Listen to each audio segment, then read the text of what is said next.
मेरे साथ बिल्किस बानो हैं। सोचिए एक लंबा संघर्ष रहा है, 15 साल व्यवस्था के खिलाफ लड़के इन्होंने, मैं उसे जीत नहीं कहूँगा, इनको न्याय मिला है। इन्होंने भी कहा है कि जीत नहीं है, न्याय है, उस न्याय से खुश है। लेकिन सोचिए कि एक महिला जो व्यवस्था में सबसे नीचे है और उसके साथ एक जो अपराध होता है, घृणित अपराध होता है, अमानवीय अपराध होता है, उसके बाद वो 15 साल लंबी लड़ाई लड़ती हैं। उसमें 5 पुलिस वाले, 2 डॉक्टर और कुल मिलाकर 11 लोग को दोषी ठहराया जाता है।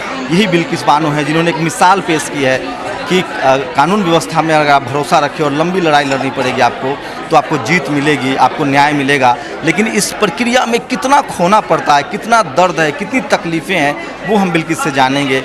बिल्किस, जब आप के साथ ये पूरी घटना हुई, उसके बाद एक उम्मीद थी कि जब जाएंगी, कोर्ट जाएंगी तो न्याय मिलेगा? हाँ, कोर्ट जाएंगे तो हमको न्याय मिलेगा। उम्मीद थी? उम्मीद थी। जब ये घटना हुई, इतनी दर्दनाक घटना हुई, आप टूट चुकी होंगी, कोर्ट गई, उसके बाद किस तरह की तकलीफ़ें सामने आई? परिवार बिछड़ गया, बच्चे सब की तकलीफ़ें मुश्किल बढ़ गई? बहुत तकलीफ़ झेलनी पड़ी हमको इधर उधर जाने के लिए, क्योंकि हमारे देश में हमको न्याय नहीं मिला और हमको बॉम्बे जाना पड़ा, इधर से उधर जाना पड़ा।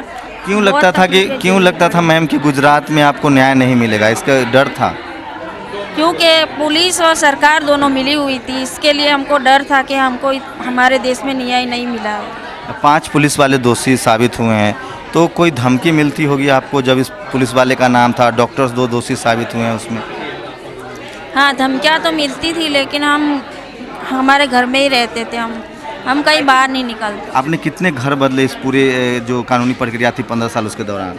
बहुत सारे घर बदले हमने, हमारे बच्चे को ले लेके हमको बहुत तकलीफ़ें झेलनी पड़ी कि हमारा पूरा परिवार खोआ गया और हमको इंसाफ अभी तक नहीं मिल रहा है। ऐसे हम उसी सोच में हम पड़े थे।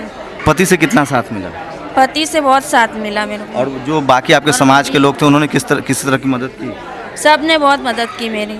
सबने मदद की? हाँ, सबने। अब आखिरी सवाल मैम कि क्या लगता है कि जो महिलाएं इस तरह की लड़ाई लड़ रही हैं, क्या लगता है कि कभी मुसलमान होने का भी एक तो दंगा में मुसलमान होने का आपको नुकसान उठाना पड़ा, जब आप कोर्ट प्रक्रिया, न्याय प्रक्रिया में लड़ रही थी तो उसमें भी मुसलमान होने की वजह से कोई तकलीफ सामने आई?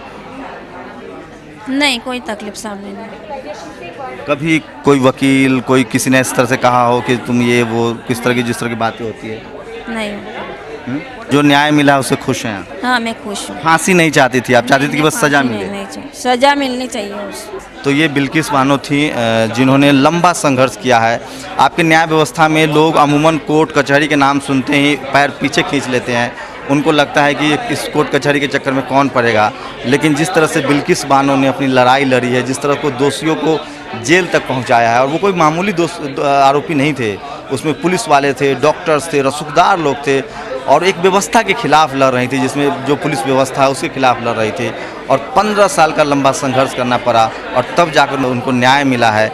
और इससे साफ है कि हमारे देश की जो व्यवस्था है, जो न्यायिक व्यवस्था है, उसमें कहीं ना कहीं अभी भी बहुत देर से चलने की आदत है। महीन पीसती है लेकिन देर से पीसती है। ऐसे में सवाल उठता है कि क्या इस देश में अभी भी जो व्यवस्था है वो सुधरे, और महिलाओं के लिए न्याय प्रक्रिया में जाना और न्याय पाना कितना कठिन, इसका आप अंदाज़ा लगा सकते हैं। बिल्किस बानो एक ऐसी बैकग्राउंड से थी, बहुत ज़्यादा पढ़ी लिखी नहीं थी, आर्थिक रूप से सबसे नीचे के हाशिए पर थी, आखिरी सीढ़ी पर थी।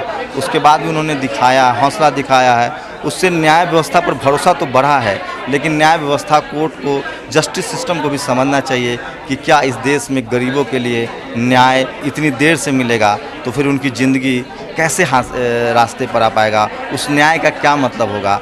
इसलिए बहुत ज़रूरी है कि न्याय तो हो, वो दिखे भी कि न्याय हुआ है।